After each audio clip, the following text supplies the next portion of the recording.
നമസ്കാരം, നാട്ടുവരമ്പിലേക്ക് സ്വാഗതം. ഞാൻ ജിജി കുമാർ കുന്നത്തോട്ടത്തിൽ. എൻ്റെ വീട് അരവത്തൂരാണ്, മാള അടുത്താണ് വീട്. 10 വർഷത്തോളമായി ഞാൻ നാടൻ പശുക്കളെ വളർത്തുന്നു. നാടൻ പശുക്കളുടെ ചാണകവും ഗോമൂത്രവും മറ്റും ഉപയോഗിച്ച് ബയോഡൈനാമിക് ഫാമിംഗ് എന്നുള്ള സ്വപ്നമായി മുന്നോട്ട് പോവുകയാണ്. ഞാൻ 38ഓളം വർഷമായി ദുബായിൽ ബിസിനസ്സാണ്.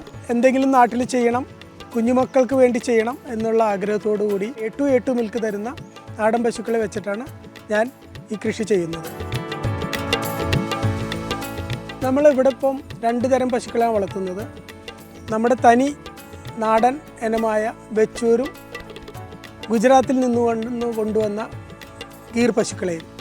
സത്യത്തിൽ നമ്മൾ നമ്മുടെ നാട്ടിലെ തനതായ പശുക്കളെ വളർത്താൻ പാടുള്ളൂ. കാരണം വേറെ കാലാവസ്ഥയിൽ ജനിച്ചു വളർന്ന ഗീർ പശുക്കളെ നമ്മൾ കൂടുതൽ പാല് എന്നുള്ള അത്യാഗ്രഹം കൊണ്ട് ഇവിടെ കൊണ്ട് വളർത്തുമ്പോൾ അവർക്കത് വലിയ ബുദ്ധിമുട്ടുള്ള കാര്യമാണ്. പക്ഷേ നമ്മളെ സംബന്ധിച്ച് ഇപ്പം 4 തലമുറയായിട്ട് നമ്മുടെ കയ്യിലുള്ളത് കൊണ്ട് ഇവിടെ ഉണ്ടായ തലമുറയ്ക്കെല്ലാം അതിനോട് ഇവിടുത്തെ പ്രകൃതിയിലെ വ്യത്യാസങ്ങളോട് കടപിടിച്ച് നിൽക്കാൻ പറ്റുന്നുണ്ട്. നമ്മളിത് ഗുജറാത്തിലെ ഗീർ വനങ്ങളിലെ പശുക്കളൊക്കെയാണ്. ഗീർ പശു എന്ന് പറയാൻ കാരണം ഗീർ വനത്തിൽ സിംഹങ്ങളോട് കടപിടിച്ച് നിൽക്കുന്ന പശുക്കളാണ് നമ്മളുടെ അടുത്തുള്ളത് ഇതെല്ലാം. അപ്പോൾ അവരിവിടെ കൊണ്ടുവന്ന് കഷ്ടപ്പെട്ട് നമ്മളിപ്പം ഇവിടെ കൊണ്ടുവന്നിട്ട് ഇപ്പോൾ 2018 വെള്ളപ്പൊക്കത്തിന് ശേഷം ഇങ്ങോട്ട് മാറ്റിയതാണ്. ഇപ്പോൾ വെള്ളം കയറാത്ത സ്ഥലമായതുകൊണ്ട് അതിന് മുമ്പ് നമുക്ക് കുറേ നഷ്ടം ഉണ്ടായിരുന്നു, വേറെ സ്ഥലത്തായിരുന്നു.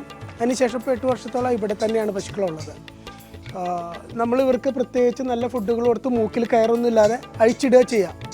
ഇവരെ കെട്ടിയിട്ട് വലിച്ചു കെട്ടി വേണ്ടാത്ത ഫുഡ് കൊടുക്കുകയല്ല ചെയ്യുന്നത്. ഒരിക്കലും അത് അവരുടെ വയറ്റിലെത്താതെ ലോകത്തിലെ ഏറ്റവും നല്ല ക്വാളിറ്റിയുള്ള പാലുൽപ്പന്നങ്ങളും ഉണ്ടാക്കാനാണ് നമ്മൾ ശ്രമിച്ചുകൊണ്ടിരിക്കുന്നത്.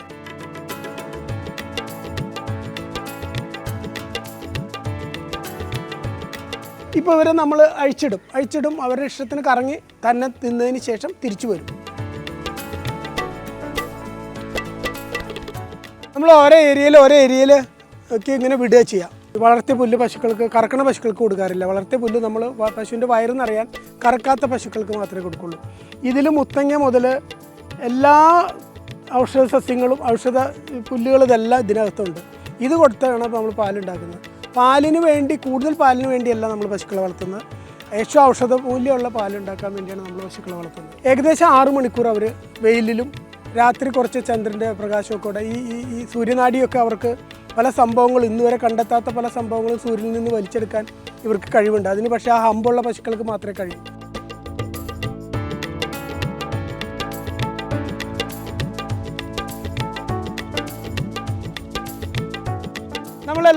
നമ്മുടെ പശുക്കൾക്ക് ഈ ഇന്തുപ്പാണ് കൊടുക്കുക. ഇന്തുപ്പ് അതിങ്ങനെ ആവശ്യത്തിന് വെച്ച് കൊടുത്താൽ ആവശ്യമുള്ളവർ വന്ന് നക്കി തിന്നും. സാധാരണ നമ്മൾ ഒരു വിധത്തിലുള്ള കെമിക്കലും കൊടുക്കില്ല. ആവശ്യത്തിനുള്ള ഇന്തുപ്പ് ഈ കല്ലാണ്. അതിൽ എല്ലാ മിനറൽസും ഒരുമാതിരി മിനറൽസ് ഇതിൽ തന്നെ അവർക്ക് കിട്ടുന്നുണ്ട്. ആവശ്യത്തിന് നക്കി ഓരോരുത്തർ വന്ന് കഴിക്കുക ചെയ്യാം.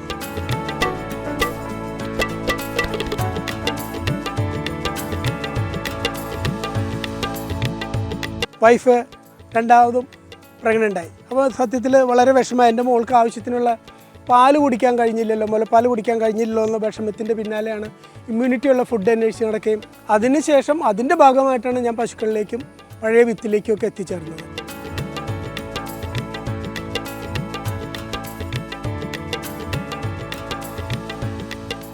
ഇതിൻ്റെ പേര് അമ്മിണി എന്നാണ്. 18 വെള്ളപ്പൊക്കത്തിൽ കുട്ടിയായിരുന്നു ഇത്.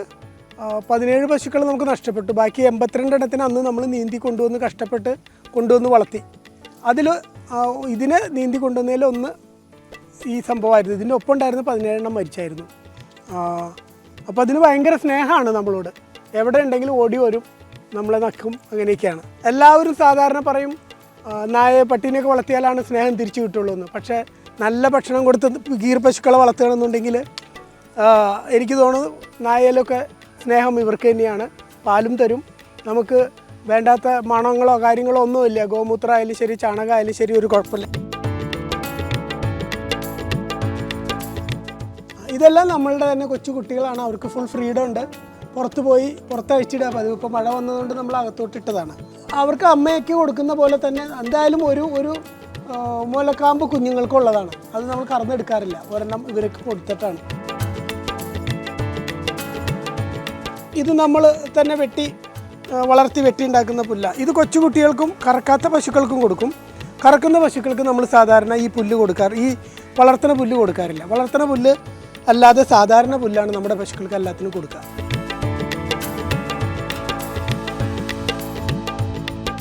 സത്യത്തിൽ ഇവരെ നമ്മൾ കേരളത്തിൽ വളർത്തുന്നത് ഒരു ഇത്തിരി കഷ്ടമാണ്. ഇവർക്ക് പറ്റിയൊരു കാലാവസ്ഥയല്ല ഈ കേരളത്തിലെ മഴയും കാര്യങ്ങളൊക്കെ.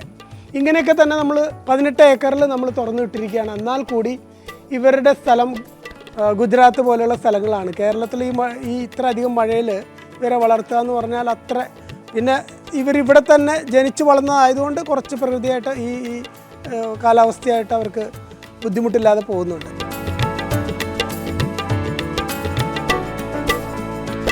നാട്ടിലെ തനതായ പശുക്കളെയാണ് വളർത്താൻ ശ്രമിക്കേണ്ടത്. നമ്മുടെ തനതായ പശുക്കൾ കാസർഗോഡ് കുള്ളൻ, വെച്ചൂർ അങ്ങനെയുള്ളതാണ്. അത് വളർത്താൻ ശ്രമിക്കുക, അതായിരിക്കും നല്ലത്. 1 ലിറ്റർ പാലുള്ളൂ, 1/2 ലിറ്റർ പാലുള്ളൂ എന്നുണ്ടെങ്കിൽ നമ്മളുടെ സ്വന്തം അമ്മയുടെ പാലിന് ഏകദേശം തുല്യമായ പാലാണ് ഈ A2 മിൽക്ക് എന്ന് പറയുന്ന സംഭവം. അതുകൊണ്ട് എല്ലാവരും വളർത്താൻ ശ്രമിച്ചാൽ കുഞ്ഞുമക്കൾക്ക് ആരോഗ്യം ഉണ്ടാവും, ഇമ്മ്യൂണിറ്റി ഉണ്ടാവും, അസുഖങ്ങൾ വരുമ്പോൾ പ്രതിരോധിക്കാനുള്ള ശക്തി ഉണ്ടാവും. നാടൻ പശുക്കളെ വളർത്തി നോക്കുക, അവരിൽ നിന്ന് എല്ലാം കിട്ടും. ആരോഗ്യവും നമുക്ക് വേണ്ട എല്ലാ സംഭവങ്ങളും അവർക്ക് തരാൻ കഴിയും. ഈ നാടിനെ, മണ്ണിനെ എല്ലാം തിരിച്ചു കൊണ്ടുവരാൻ കഴിയും, വായുവിനെ എല്ലാം തിരിച്ചു കൊണ്ടുവരാനും കഴിയും. നല്ലൊരു നാളേക്ക് വേണ്ടി പശു നമുക്ക് അത്യാവശ്യമാണ്. അത് നാടൻ പശു ആയിരിക്കണം, ഹമ്പുള്ള തനി പശുക്കളായിരിക്കുകയും വേണം, A2 മിൽക്ക് തരുന്ന പശുക്കളായിരിക്കുകയും വേണം.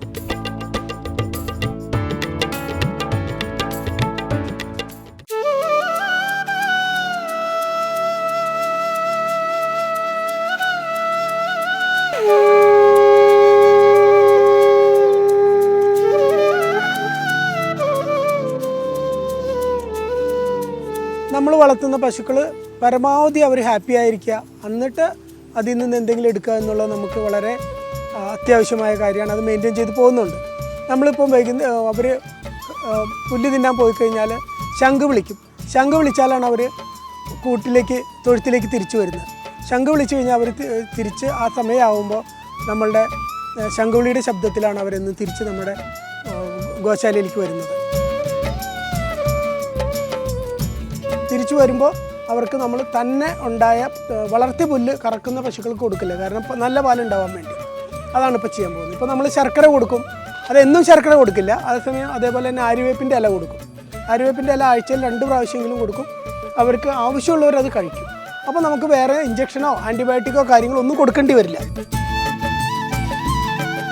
ശർക്കര കൊടുക്കുമ്പോൾ കെമിക്കലില്ലാത്ത ശർക്കര, കറുത്ത ശർക്കര കൊടുക്കാനായിട്ട് ശ്രമിക്കുന്നുണ്ട്. ബാക്കി എന്ത് കൊടുക്കുന്നേക്കാളും ശർക്കര വല്ലപ്പോഴും കൊടുക്കുമ്പോൾ അവർക്ക് നല്ല ഇമ്മ്യൂണിറ്റി ഉണ്ടാവും, നല്ല പാലുണ്ടാവും. അങ്ങനെയൊക്കെയാണ് ചെയ്യുന്നത്. സാധാരണ ഫാമുകളിൽ ആര്യവേപ്പിൻ്റെ ഇല പശുവിന് കൊടുക്കുന്നത് വളരെ കുറവാണ്. കാരണം ആര്യവേപ്പിൻ്റെ ഇല കഴിച്ച് കഴിഞ്ഞാൽ പശുവിന് കിട്ടുന്ന പാല് ഇപ്പോൾ 4 ലിറ്റർ കിട്ടുന്ന പശുവാണെങ്കിൽ അത് 2 ലിറ്ററായി കുറയും.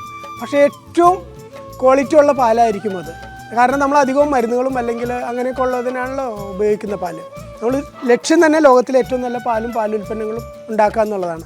ആൻറ്റിബയോട്ടിക്കും കാര്യങ്ങളും ഒഴിവാക്കാൻ വേണ്ടിയിട്ടാണ് നമ്മൾ ഈ ആര്യവേപ്പിൻ്റെ ഇല കൊടുക്കുന്നത്. എല്ലാവരും കഴിക്കണം എന്ന് നിർബന്ധമില്ല, അവർക്ക് ആവശ്യമുള്ളവർ അവർ കഴിക്കും. നമ്മൾ സാധാരണ ഒരു പൊടിയും മേടിച്ച് പശുക്കൾക്ക് കൊടുക്കാറില്ല. നമ്മൾ വാങ്ങിച്ച് പൊടിച്ചാണ് നമ്മൾ കൊടുക്കുന്നത്.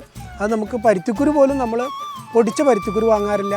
ധാന്യം ചോള ആയാലും ശരിയാണ്, ജവര ആയാലും ശരിയാണ്, എല്ലാ മില്ലറ്റും അല്ലെങ്കിൽ കടലപ്പൊടി വാങ്ങിക്കാതെ കടല വാങ്ങിച്ച് നമ്മൾ മെഷീനിൽ പൊടിച്ചാണ് കൊടുക്കാൻ ശ്രമിക്കുന്നത്. നമ്മളെ ലക്ഷ്യം എന്താണെന്ന് വെച്ച് കഴിഞ്ഞാൽ വരുന്ന തലമുറയ്ക്ക് ആരോഗ്യം ഉണ്ടാവണം.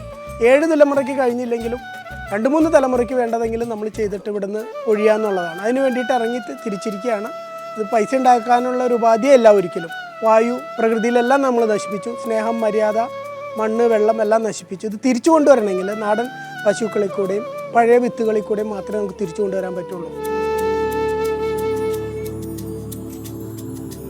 ഈ പശുക്കളെല്ലാം തന്നെ ഇവിടെ തന്നെ ജനിച്ചു വളർന്നതായതുകൊണ്ട്, ഇവരുടെ കുറച്ച് അമ്മമാർ ഗുജറാത്തിൽ നിന്ന് കൊണ്ടുവന്നു, ബാക്കി നമ്മൾ തന്നെ ബ്രീഡ് ചെയ്തതായതുകൊണ്ട് പാലൊന്നും കൂടുതലില്ല. നമുക്ക് ഏറ്റവും കൂടിക്കഴിഞ്ഞാൽ ഈ പറഞ്ഞ പോലെ 4 ലിറ്ററാണ് ഒരു നേരം കിട്ടുന്നത്. പിന്നെ തീറ്റ മാറ്റിയാൽ നമുക്ക് വേണമെന്നുണ്ടെങ്കിൽ അതൊരു 12 ലിറ്ററോ 10 ലിറ്ററോ ഒക്കെ ആക്കാം. തീറ്റ മാറ്റി വേണ്ടാത്ത തീറ്റ കൊടുക്കണം, അത് നമ്മൾ ഒരിക്കലും ചെയ്യുന്നില്ല. കഷ്ടപ്പാടാണ്, എളുപ്പമൊന്നുമല്ല. പക്ഷേ ഇതിൽ കൂടെ മാത്രമേ നമുക്കിനി രക്ഷയുള്ളൂ. ഇമ്മ്യൂണിറ്റി എന്ന് പറയുന്ന സാധനം കുഞ്ഞുമക്കൾക്ക് ഉണ്ടാവണമെങ്കിൽ വൈറ്റ് റെവല്യൂഷനും ഗ്രീൻ റെവല്യൂഷനും മുമ്പുള്ള സംഭവങ്ങൾ തിരിച്ചു വന്നാൽ മാത്രമേ ഇമ്മ്യൂണിറ്റി ഉണ്ടാവുള്ളൂ. ബാക്കി വയറ് നിറയ്ക്കാൻ തീർച്ചയായിട്ടും പറ്റും, പക്ഷേ അത് ശരിയായ ശരീരത്തിന് വേണ്ട ഭക്ഷണങ്ങളായിരിക്കില്ല എന്നുള്ളതാണ് ഞാൻ വിശ്വസിക്കുന്നത്. അതിൻ്റെ ഭാഗമായിട്ടാണ് നമ്മൾ ഈ ഗോശാല തുടങ്ങുകയും പശുക്കളെ വളർത്തുകയും അവരെ ഏറ്റവും സന്തോഷത്തോടെ ഏറ്റവും നല്ല ഫുഡും കാര്യങ്ങളും കൊടുത്ത് ഫ്രീ ആയി കുട്ടി കുടിച്ചതിന് ശേഷം കറന്നെടുക്കുന്നു. ഇവിടെ ഏകദേശം 100 പശുക്കളോളം ഉണ്ട് നമുക്കിവിടെ. ഈ 100 പശുക്കളിൽ നിന്ന് കൂടിയാൽ നമുക്ക് കിട്ടുന്ന 110 ലിറ്റർ പാലാണ്. ഇപ്പോൾ നമുക്ക് 95 അങ്ങനെയാണ് കാലത്തും വൈകുന്നേരത്തും കൂടെ കിട്ടുന്നത്. ഇത് നമ്മുടെ ഗോപി എന്ന് പറഞ്ഞ കാളയാണ്. നമ്മൾ മാക്സിമം 3 വർഷമാണ് ഇവരെ ക്രോസിങ്ങിന് ഉപയോഗിക്കുക. 3 വർഷം കഴിഞ്ഞാൽ നമ്മളുടെ തന്നെ ഫ്രണ്ട്സിൻ്റെ ഫാമുകളിലേക്ക് വിടും. അവരുടെ കാളയെ ഇങ്ങോട്ട് കൊണ്ടുവരും. ക്രോസ് ബ്രീഡിങ് വരാതെ ഇതിൻ്റെ കുട്ടി ആയിട്ട് ബ്രീഡിങ് വരാതിരിക്കാൻ വേണ്ടിയിട്ടാണ് എല്ലാ 3 വർഷം കഴിയുമ്പോൾ നമ്മൾ കാളയെ മാറ്റുന്നത്. കുറച്ച് കഴിഞ്ഞാൽ നമ്മുടെ തന്നെ ഫ്രണ്ട്സിൻ്റെ ഏതെങ്കിലും ഫാമിലേക്ക് എടുക്കും. അങ്ങനെ റൊട്ടേറ്റ് ചെയ്തുകൊണ്ടിരിക്കും. ഇവിടെ വന്ന കാളയെ പിന്നെ തിരിച്ചിവിടേക്ക് കൊണ്ടുവരില്ല. അത് ബ്രീഡിങ്ങിന് വേണ്ടി മറ്റു ഫാമിലേക്ക് കൊടുത്തു വിടുക ചെയ്യുന്നത്.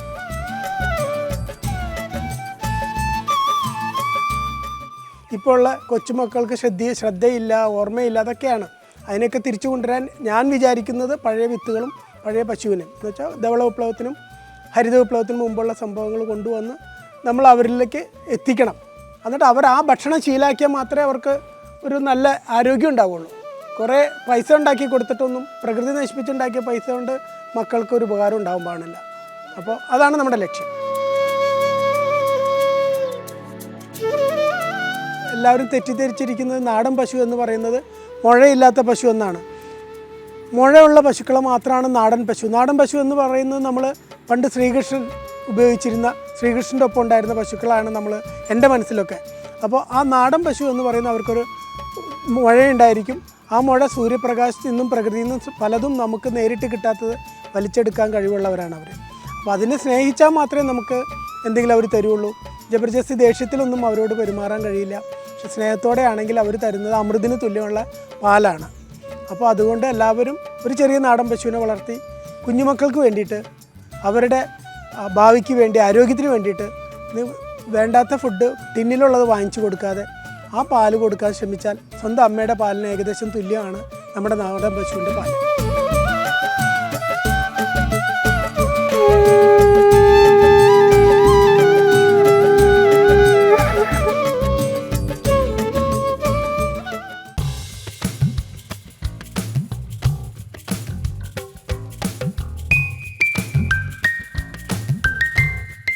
നാടൻ പശു എന്ന് പറഞ്ഞാൽ എല്ലാവർക്കും പേടിയാണ്.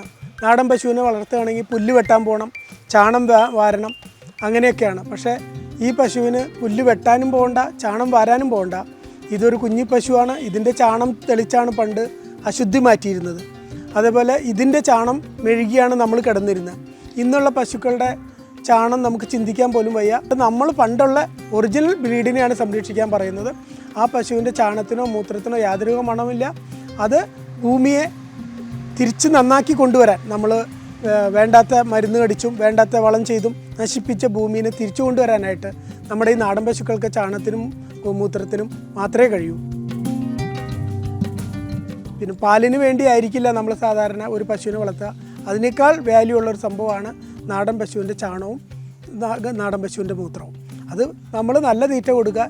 പുല്ല് വെട്ടാൻ പോകേണ്ട ഒരു കാര്യവുമില്ല. അതിനെ എവിടെയെങ്കിലും അഴിച്ചു വിട്ട് നമ്മുടെ വീട്ടിലുള്ള കഞ്ഞിവെള്ളം കൊടുത്ത് വളർത്താവുന്നേ ഉള്ളൂ. ഇത്രയും വലിയ പുല്ലൊന്നും അതിനാവശ്യമില്ല. ഒരു ഇച്ചിരി പുല്ലേ അതിനാവശ്യമുള്ളൂ. സാധാരണ ശരിയായിട്ട് ഫീഡ് കിട്ടുന്ന പശുക്കൾക്ക് ഇതേമാതിരത്തെ ചാണകമാണ് ഉണ്ടാവുക. ഈ ചാണകമാണ് മെഴുകിയാണ് നമ്മൾ പണ്ട് കിടന്നിരുന്നതും. എന്ത് അശുദ്ധി മാറ്റാനും ഈ ചാണകമാണ് ചാണത്തിൻ്റെ വെള്ളമാണ് നമ്മൾ തെളിച്ചിരുന്നത്. ഇപ്പോൾ ഉള്ള പശുക്കളെല്ലാം കണ്ടിട്ടുണ്ടാവും നിങ്ങൾ. ചാണം എന്ന് പറഞ്ഞാൽ ഒരു ചാൺ എന്ന് പറയുന്നതിലാണ് ചാണകത്തിൻ്റെ സംഭവം. ഈ ചാണം എന്ത് ഭസ്മം ഉണ്ടാക്കാനും മറ്റും നമുക്ക് ഉപയോഗിക്കാൻ പറ്റും. മറ്റുള്ള ചാണം ഉപയോഗിച്ച് കഴിഞ്ഞാൽ അസുഖങ്ങൾ ഇങ്ങോട്ടും ഉണ്ടാവുള്ളൂ. ഈ ചാണാണെങ്കിൽ അസുഖങ്ങൾ മാറാനായിട്ട് പറ്റും. നാടൻ പശുവിൻ്റെ ചാണകത്തിൽ നിന്ന് നമുക്ക് ജീവാമൃതം, ചന്ദനത്തിരി, ഭസ്മം, അങ്ങനെ പല സംഭവങ്ങളും നാച്ചുറലായിട്ടുള്ളത് തേച്ച് കഴിഞ്ഞാലും പുരട്ടിക്കഴിഞ്ഞാലും കെമിക്കലിൻ്റെ പ്രശ്നങ്ങളില്ലാത്ത പല പ്രൊഡക്റ്റും നമുക്കുണ്ടാക്കാം. ഒരു നാടൻ പശുക്കൂടെ 1,00,000 രൂപ വരെ ഗോമൂത്രത്തിൽ നിന്നും ചാണകത്തിൽ നിന്നും നമുക്കുണ്ടാക്കാൻ കഴിയും. അതിൻ്റെ പരിശീലനം ഇവിടെ ഗ്രൂപ്പുകളായി പലർക്കും കിട്ടിക്കൊണ്ടിരിക്കുന്നുണ്ട്. അന്വേഷിച്ച് കഴിഞ്ഞാൽ നമ്പർ അയച്ചു തരുന്നതാണ്.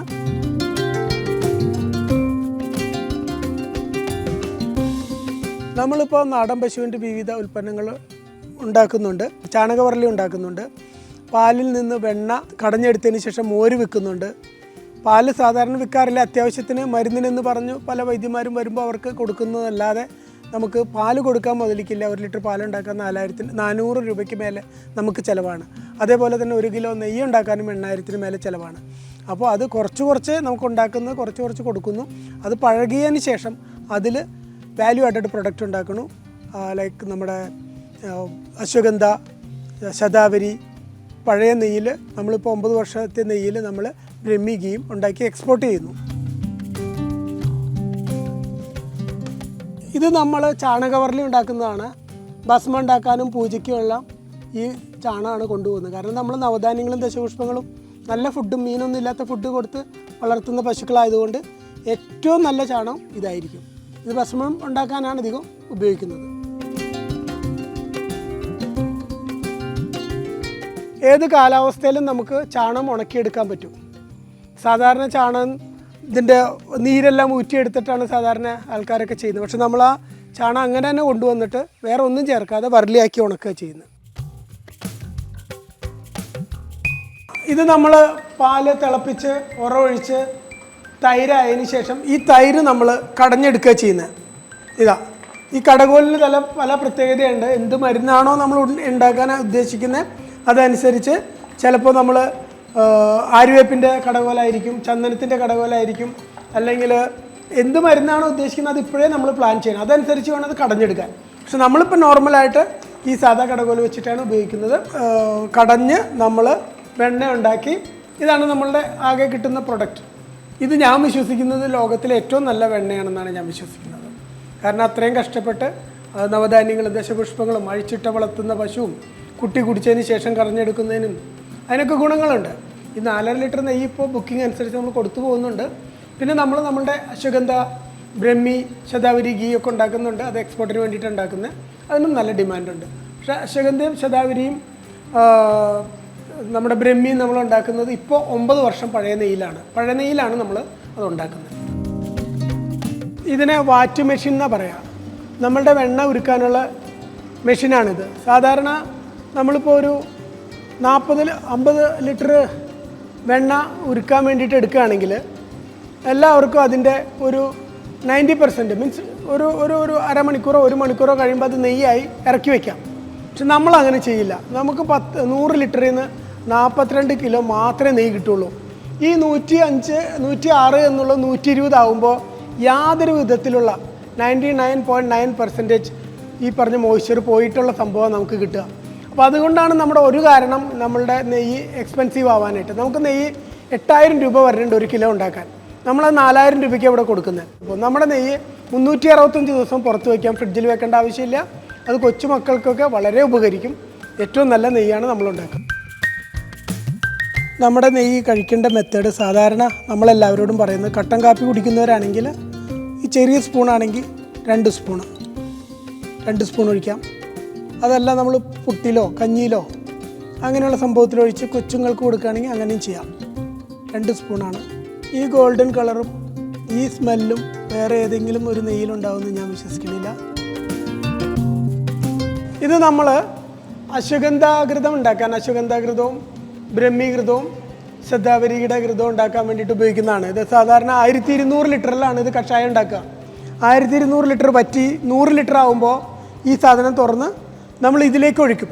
അതിനുശേഷം നമ്മൾ 3 ദിവസത്തെ പാല്, 300 ലിറ്റർ പാല് അതുകൂടെ ഇതിലൊഴിക്കും. ഇതൊക്കെ ഏകദേശം ഒരു 4ാമത്തെ ദിവസം ആകുമ്പോഴാണ് 100 ലിറ്റർ ആവുക വറ്റിയിട്ട്. അത് ഇതിലൊഴിച്ച് അത് വറ്റി കഴിയുമ്പോൾ ആണ് നമ്മളുടെ 40 കിലോ നെയ്യ് ഇതിലേക്ക് ഒഴിക്കുക. 40 കിലോ ഒഴിച്ചു കഴിഞ്ഞാൽ 6ാമത്തെ ദിവസം ആകുമ്പോൾ നമുക്ക് ആകെ കിട്ടുന്ന അശ്വഗന്ധയുടെയും അല്ലെങ്കിൽ എന്തായാലും ശരിയാണ് നമുക്ക് കിട്ടുന്നത് 43 കിലോ മാത്രമാണ്. നമ്മളിപ്പോൾ ഉണ്ടാക്കുന്ന എല്ലാ പ്രൊഡക്റ്റും 9 വർഷം പഴകിയ നെയ്യിൽ വിലോണ ഗീ എന്ന് പറയും. നമ്മൾ കടഞ്ഞെടുത്ത ഇതേമാതിരി വറ്റിച്ചെടുത്ത 9 വർഷം പഴകിയ നെയ്യിലാണ് നമ്മളിപ്പോൾ ഉണ്ടാക്കുന്ന പ്രൊഡക്റ്റ് എല്ലാം തന്നെ. എല്ലാം UAE-യിലേക്കാണ് കയറി പോകുന്നത്. ഇവിടെ വിൽക്കാനുള്ള ലൈസൻസ് ആയിട്ടില്ല. നമ്മളിപ്പോൾ വേൾഡിൽ ബൂമിംഗ് ആണ്. ഇന്ത്യ ഗവൺമെൻറ്റൊക്കെ വളരെ സപ്പോർട്ട് ചെയ്യുന്നൊരു സംഭവമാണ് ബയോഡൈനാമിക് ഫാമിംഗ്. ബയോഡൈനാമിക് ഫാമിംഗ് എന്ന് പറയുമ്പോൾ നമ്മൾ വേറെ തെറ്റിദ്ധരിക്കാനൊന്നുമില്ല. പണ്ട് 60-70 വർഷം മുന്നേ കൃഷി ചെയ്തിരുന്നത് നമ്മൾ പശുവിനെ വളർത്തിയിരുന്നത് ചാണത്തിനും അല്ലെങ്കിൽ മൂരിയെ കിട്ടാൻ വേണ്ടിയാണ്. മൂരി എന്ന് പറഞ്ഞാൽ ഉഴാൻ കൊണ്ടുപോകാനും അല്ലെങ്കിൽ കാളവണ്ടിക്കും വേണ്ടിയിട്ട്. ഈ ചാണകവും പച്ചിലയിട്ടാണ് പണ്ട് പഴയ വിത്ത് നമ്മൾ കൃഷി ചെയ്തിരുന്നത്. ആ വിത്ത് ഉപയോഗിച്ച് കൃഷി ചെയ്യുന്നതിനെയാണ് ഇപ്പോൾ ബയോഡൈനാമിക് ഫാമിംഗ് എന്നും പറഞ്ഞിട്ട് വേൾഡിൽ ഭയങ്കരമായിട്ട് പ്രൊമോഷൻ നടക്കുന്നുണ്ട്.